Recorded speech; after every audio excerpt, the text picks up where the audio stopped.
Actually, I can say privet. I'm sorry, this is the only Russian word that I just learned right now. I have no clue about the language. I will really try my best by English to explaining a little bit about what's happening in my country. And as Ina mentioned, I'm coming from a science background, so I did physics in university, and then I became a cosmologist. I'm always in the sky looking to the stars and all this stuff. So I was really far from being a political activist or social activist. But you heard about the history of Iran, that 2 years ago women's life freedom happened in Iran, and I was the first faculty member who resigned from my position in the Solidarity. And of course, my family was in Mexico when that happened. I was in a research visit there for 3 months, and when I resigned, my family received a threatening message from the intelligence service of the regime. So it was a clear message that I should not come back home, and I had the hope that these protests will lead to the collapse of the regime, but unfortunately it was not the case. So that's how I'm living in exile for 27 months, going from Mexico to Italy, now being in Germany, looking for another position to save the life. But anyway, let's come back to what we can share with you regarding Iran. As I said, I'm not a social activist. I will just try to cover when the protests started in Iran, how the universities also are affected by that, and how we are paying for the violation of academic freedom in my country. So, Iran, where it was located, we are the only non-Arab country in the Middle East, so the language and the culture is completely different from the Arab countries. We speak in Persian, and you know that we are in a really strategic condition, the transition of the Europe and Asia. But unfortunately, the regime never values such kind of strategic condition, geopolitical condition. So Iran has a 89 million population, and we are the 17th among the countries, and also in the case of the size of the country, we are also the 17th. So it seems that the distribution of the population is really well defined. So we see that the neighbor countries are the ones that they always have the conflict, like Iraq, Syria, Afghanistan, Pakistan. So we are in a really critical situation. So we had a border with Russia, with Soviet Union, but after the collapse of the Soviet Union, of course, we don't have a border with Russia, just only with the Caspian Sea. And I just want, as I said, I'm coming from university background, and you know that everything changed in Iran in 1979, that the revolution happened. I was not even born that time. I just see the pictures, how was my country before the revolution. This is a picture of the Tehran University, the major university and the first established university in the country. And you see that how women were really talented and also educated, and how the situation was completely different those days.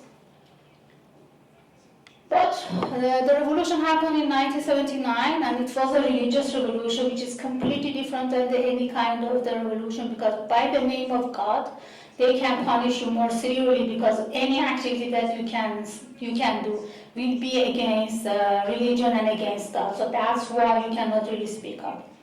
So, of course, when the revolution happens, nobody could believe that, the regime is going to have the compulsory hijab and also the restrictions according to the rules of the Islam that they consider in their own rules.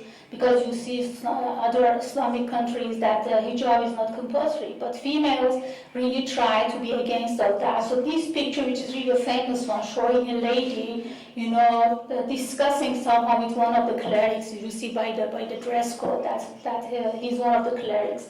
This is one of the famous pictures taken in the 8th March, because the revolution happened in February, and 8th March is the Women International Day. So the women had the protest against the compulsory hijab, but unfortunately men didn't follow them, and they considered that, okay, since it's a religious stuff, we should not really take it seriously, this kind of issue. So from that time, they tried to impose the compulsory hijab by mentioning that, the women that they are working, they should wear hijab, otherwise they will lose their job. So gradually, by imposing it as in the university and the schools, it took almost 3 years to make it really as a rule in the country. So before that, the females were really free to live as they were before the revolution. And I will come back to this compulsory hijab, because the women's life freedom revolution started 2 years ago just because of that. So let's come back to the history, because I'm just talking about what's happening to the universities in Iran.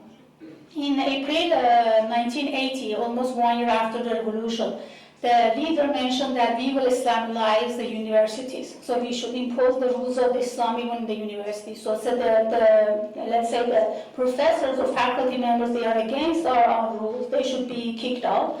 And also the other opposition groups, also they should not have the offices in the universities. So there was a big attack, started at some of the universities in 1980. And nobody really knows that how many students or faculty members have been killed and what happened to them. But that culture, that they call it cultural revolution. So that cultural revolution took almost 3 years, and they closed all the universities of the country.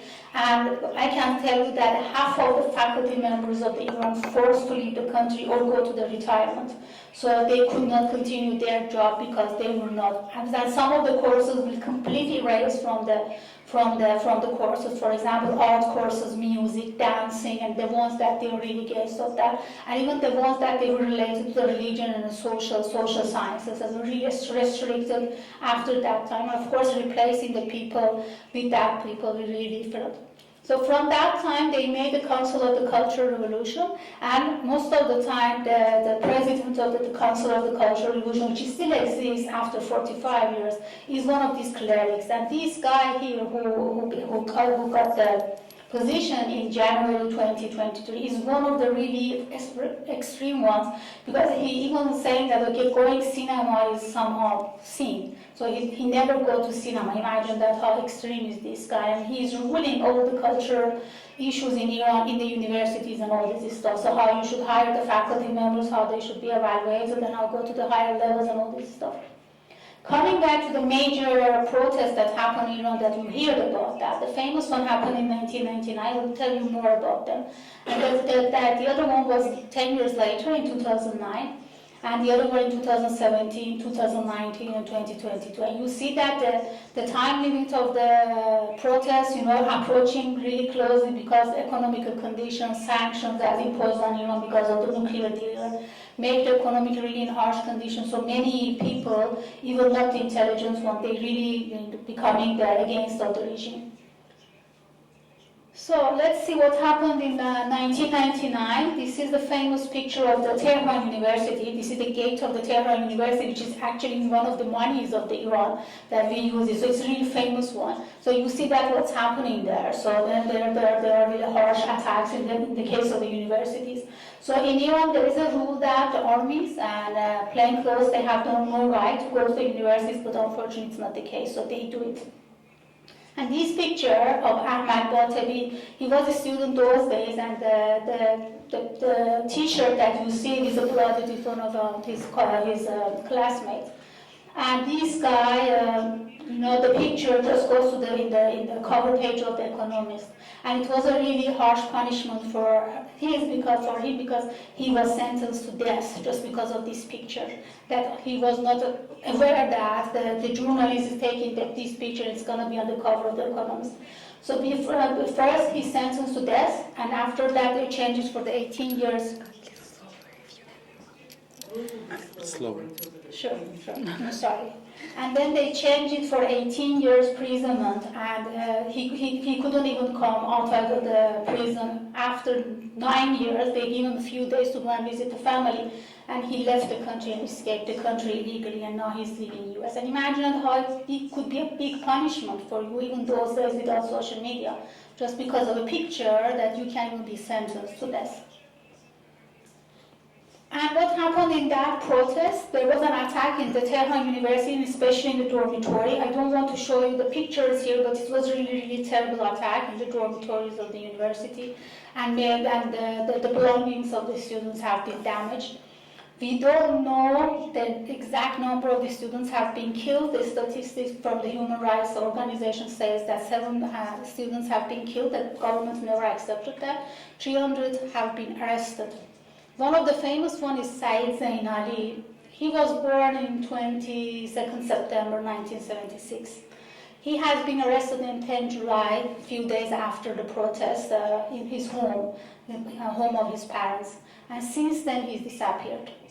Nobody knows what happened to him. It's 25 years. And his mom is still asking, where is my son? And nobody knows what happened to him. There was also another girl that he also has been killed, Fereshtarizadeh. We don't even have her picture.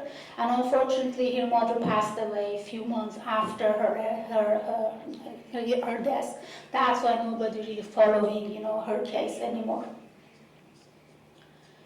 The other movement happened in 2009. We call it Green Movement because it was after the outcome of the election in Iran that we go for the voting. And of course there was a competition, and maybe you heard about the outcome that Ahmadinejad, maybe you heard his name, you still remember, he became the president, and we were really aware that the government made the cheating in the outcome of the elections. So those days people, because the green color was the symbol of all the ones that they wanted to do the campaign for the one who was the candidate for the election, that's why we call it Green Movement. So you see that huge number of the people are in the streets of Tehran to protesting. There are many pictures confessing that around 1 million people were outside in the streets, and of course that was a big threat for the regime. And after that, they really be cautious that they should not allow the people to be like that. So even the dictatorship learn how to really treat with their people. They right then after the protests that happened. So these protests happened, we called it Green Movement after the outcome of the election, and that time we never asked for the collapse of the regime. We were just asking, where is my vote? This was the only question that we had, but unfortunately we never get the answer. Where is our vote? And this guy, Mir Hossein Mousavi, and his wife, Zahra Nahnabad, he's the one who was one of the candidates that he couldn't win the election, and we were sure that his vote was really higher than the other one. Of course, he could be the president. And this is more or less the last picture of him, because after that, he went to the home arrest, and he's still in the arrest after 15 years, imagine. He was the prime minister of the country during the war that we had with Iran and Iraq. And imagine that the whole regime even treating with the ones that they were favored for the regime. So he and his wife are under the home arrest since 2009, more or less. And this is the last picture that he was in public trying to control, the anger of the people, saying, okay, let's calm down, we can find a solution for this problem. So maybe you also remember this movement with the picture of the Nida Sultan who was being killed in the street of Iran by shooting directly to her heart. And her video became viral because those days they were just maybe YouTube. We didn't have any other social media. And her death becomes the most visited video since that time. I don't know, maybe you can look for the video if it still exists in YouTube, but it was really terrible that he passed away in front of the eyes of anyone, and still nobody knows who was her killer. And of course the regime claiming that, she was being shot with the foreigners, that they come inside the country. Of course nobody can believe it. One of the really great movements maybe this image from is a revolutionary one. It happened in December 27, 2017, because as I told you, hijab is compulsory in Iran. And in 2017, in a really cold weather of Tehran, a girl called Vida Mowahed, he just going one of the top of the place, and he just hanged her scarf saying that I don't want compulsory, without speaking anything, but it was really clear ad. He is doing protests against compulsory hijab. And he is doing it in front of the famous bakery that was written there, really famous one, one of the famous streets of Tehran. People are just looking and shocked what's going on. She has been arrested, and she was considered that she has a mental problem, and of course she also put in the psychology hospital. After that, several years later, she could leave Iran. So it was really revolutionary stuff that somebody could say that you don't want the compulsory hijab, and of course there were other girls also following her. Of course, all of them have been arrested, and they paid a big price for not wearing the hijab. So the other movement that happened, we are actually in the anniversary of this movement that happened in 2019. It happened, these protests, because of the increasing the fuel price in Iran. So the government doubled the price of the fuel, and of course, as I told you, the economic condition was so terrible, so people went to the street. It just happened in 15th of November, so we are in the anniversary of this is bloody Aban because our calendar is different, so we use the solar calendar. So we call it bloody Aban, means the bloody or dark, let's say November. So you see that how the police are, acting with the people that they go to protest. The government blocked the internet completely in the whole country for 5 days. We didn't know what's going on because they knew that people will send the messages outside of the country. I just remember that time I was invited to go to the World Science Forum in Budapest, and I couldn't receive, I was waiting for my visa, and I couldn't receive the message from the embassy because they couldn't send me an email, whatever. I remember that the embassy called me by phone saying that your visa is ready. And the situation of the Tehran was so terrible that I really scared to pass there to take my visa. I said, okay, let's forget this trip because the internet was blocked. I couldn't book my flight. So I tried to send an email to the organizers of the conference saying, I'm sorry, although you are paying for my hotel and all this stuff, I will not be able to come back. But even when I was using the university email, 10 days later, when they opened the internet connection again, I realized that this email never reached them up.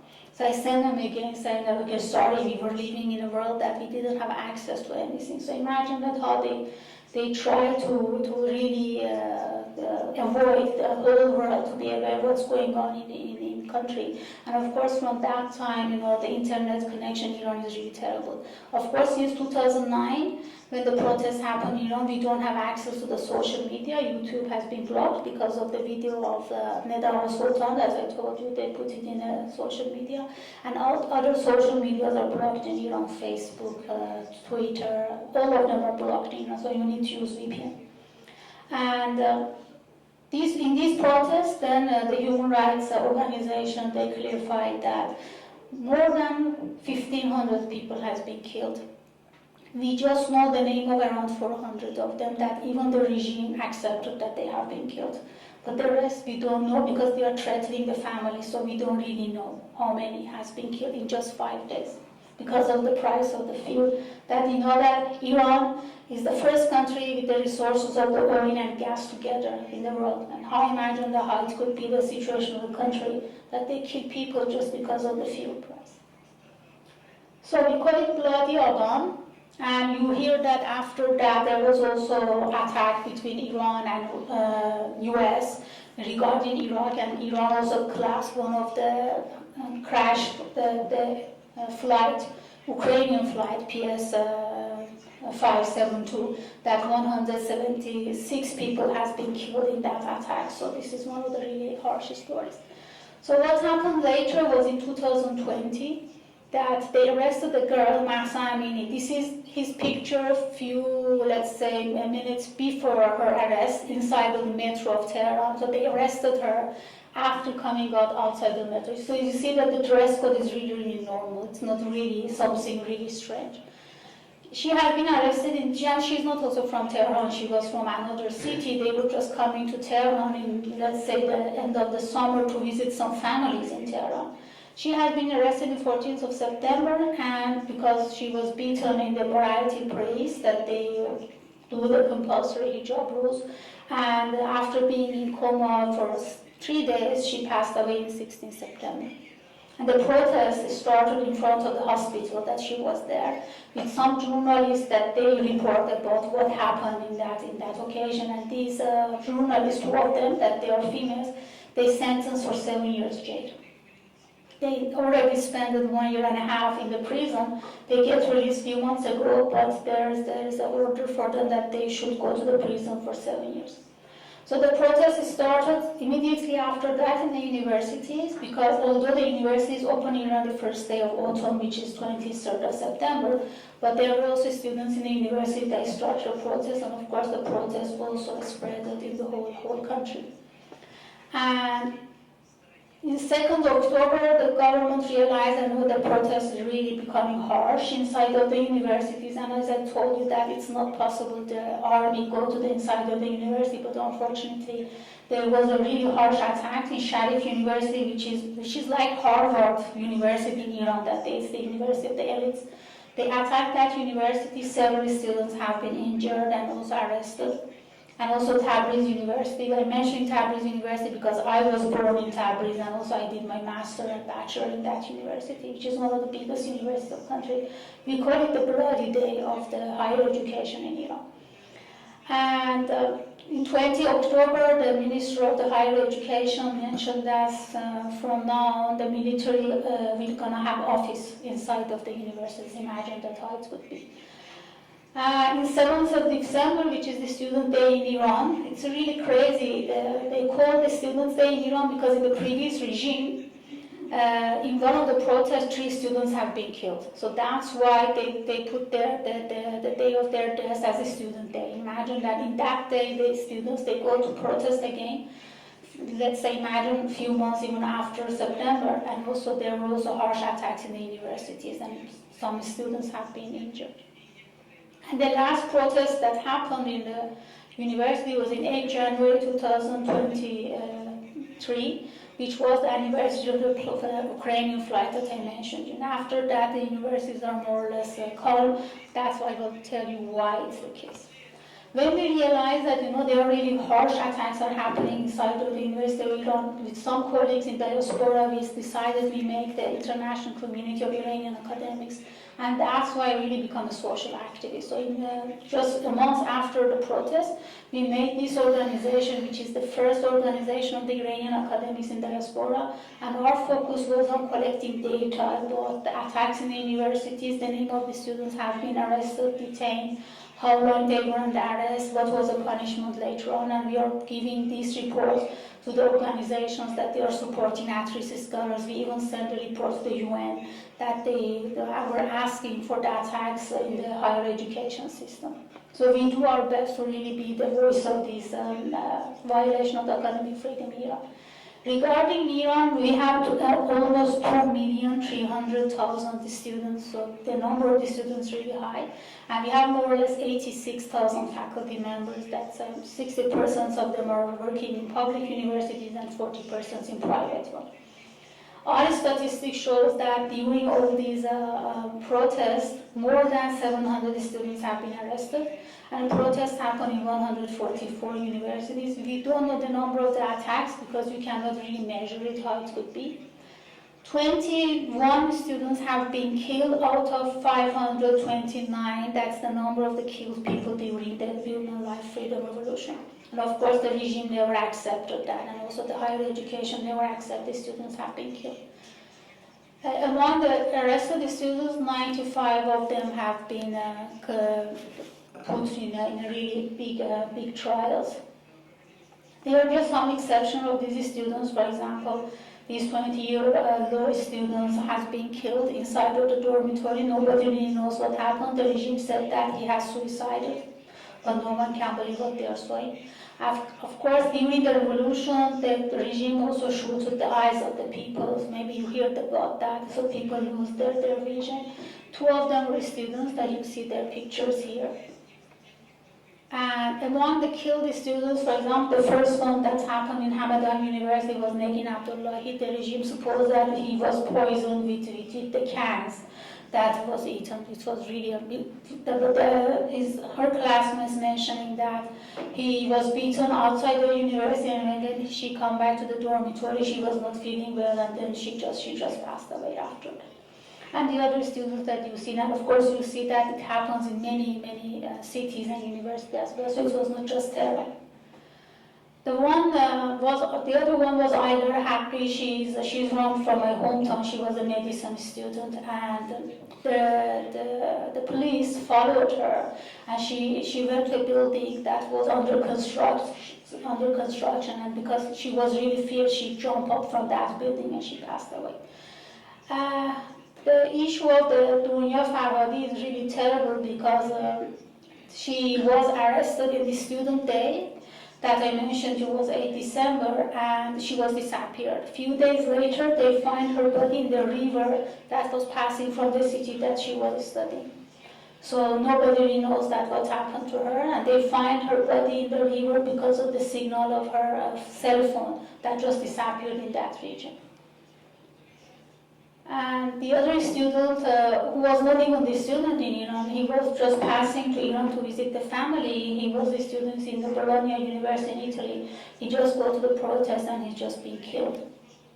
The other student was Mohammad Moradi, that he was the student of the history in France, and he suicided to make awareness about what's going on in Iran. He did it in 23rd December 2022. So when you mentioned Kianush, I will come back to him.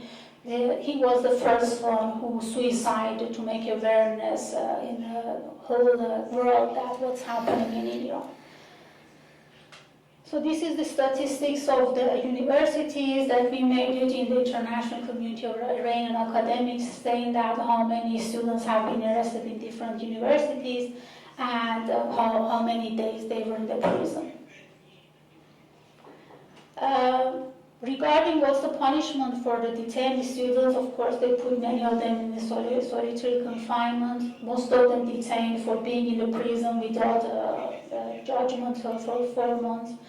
Some of them went to the hunger strike, and in Iran, when they arrest you, they took your all electronic devices, your mobile phone and your laptop, and most of the time they never give it to you back. And imagine that for students in that economical condition, it could be harsh that you lost all your data, and also you never be able to buy a new laptop to continue your work.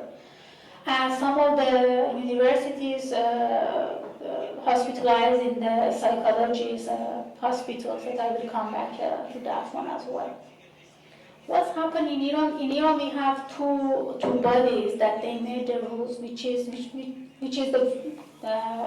one of them is the court, because you did something wrong, so you did the court. But the other one is the disciplinary committee of universities, which has been established after the Cultural Revolution in Iran. So they are not the court, but if you do something wrong, according to their own rules, there can be a punishment. So what is the punishment? If you go to the court, of course, the punishment is more or less clear. Many of the students have got the prison sentence from 1 to 7 years. They even get the punishment of lash, 30 to 74. Some of them, they get exiled to do their studies in another university, being far from their own families. Many of them, they lost their right to live in the country for 2 to 5 years. And also being prohibited to doing any online activities. Having any social media could be a punishment for you. And even being a membership in any political group. And they invalidated the passport of some of the students, means that even these students cannot leave the country to continue their education if they find something abroad. In the case of the court sentences that I told you, there were also really strange punishments that I don't want to go to that. We know that 59 students have gone to the court, 19 of them were female, 11 master and 2 PhD students. And what happens in the disciplinary committees that they establish after the Cultural Revolution in Iran? The president of the university, vice president of the students' affairs, agent of the supreme leader, that they are the clerics, and security guard are part of this group. So imagine that how it could be the head of the university could be part of that. So these are the arm of the dictatorship. So they control everything what's going on in the universities. And the punishment, as I told you, with this court, it's not a court, it is the committee that takes decision about the students. We are aware that most of the students, they abandoned to go to the university for 2 or more semesters, including in their educational years. For example, in Iran, if the master, you should finish your master in 6 years. If they put you, for example, not being able to go to university for 2 semesters, this means that you will not be graduated on time. So this is the way how they fire you from the university without really firing you. So according to the rules, you are not allowed to go to the university because of their judgment. And after that, you lose your right for education. So many of the students are in this level right now. I don't want to go to the details because that's too much. So there are many exceptional students that they started even their prison time. So it's not really, the regime really tried to hide that. None of the students have been to the prison, but we have the statistics. Many of them, they started their prison time. They are still in prison. For example, one of the exceptional cases was Sahar Rezai. She was a student from Afghanistan. grown up in Iran but having the Afghani origin. And she was disappeared in the university. Nobody really knows that what happened to her. And the new information that we have is that she lost her right for education, so she fired from the university completely. The other one is, for example, Melika Qaragozlu, that she hospitalized in the psychology hospital several times, just being protesting for the regime. Imagine her just being 20 years old. One of the really sad stories that we have in Iran are these two guys, Amir Hossein Moradi and Ali Younesi, really young. They were in, you cannot imagine that they were in the Olympiad, astronomy Olympiad team of Iran. So they got the gold medal for Iran in Olympiad team for the students when they were 17 and 18. And I know them because they did astronomy and I did also physics and cosmology. I know them very well. And this shows also Ali when she got the medal, when he got the medal.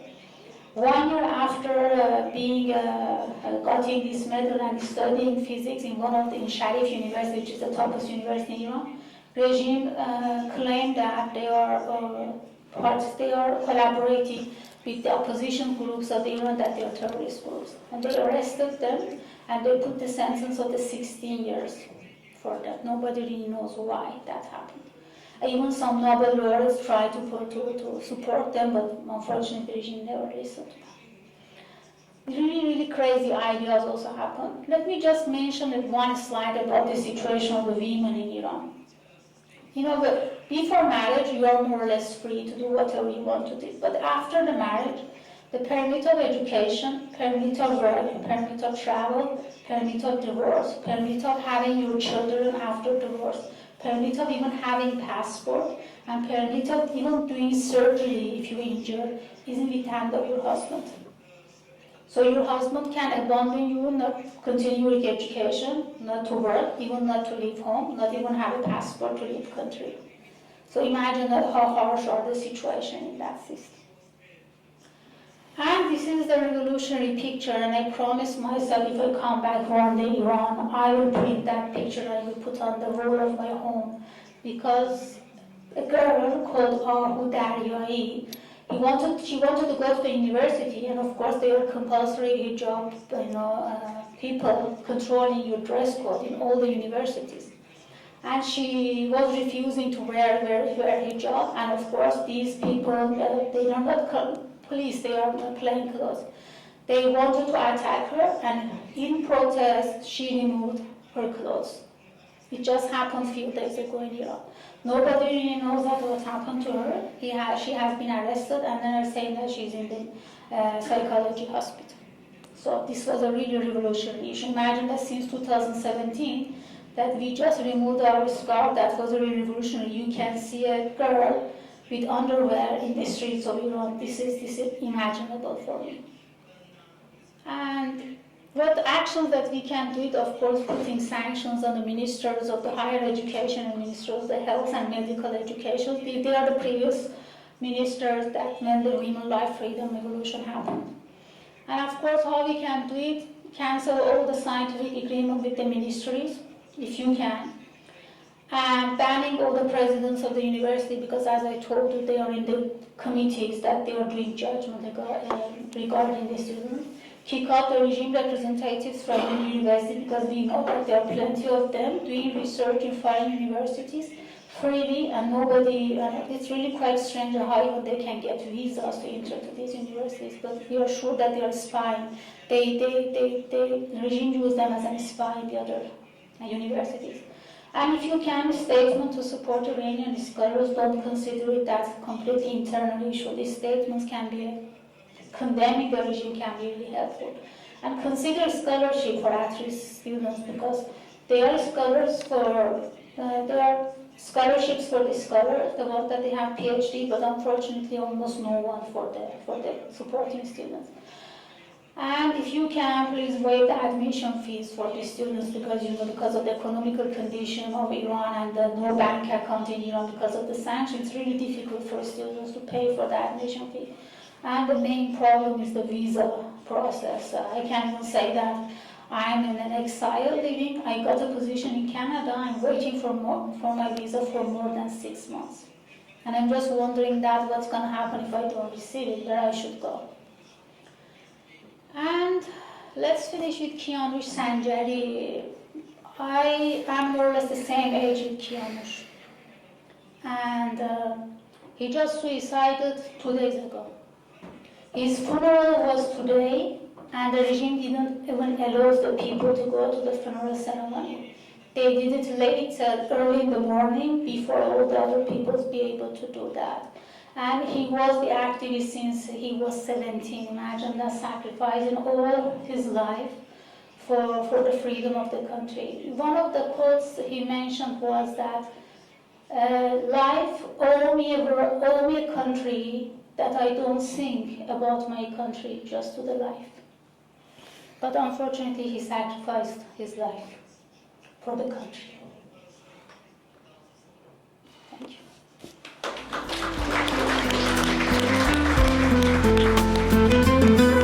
زندگی رفتمون تو دل ما، حسرت لحظه‌ای خوشی کردن. نسل ما مرگ و ساده میگیره، ما روی عمر خودکشی کردن. غرق خونه شمال تا به جنوب، شرق تا غرب چوبه داره. زندگی سخت باشه یا آسون، بهمون یه وطن بده کاره.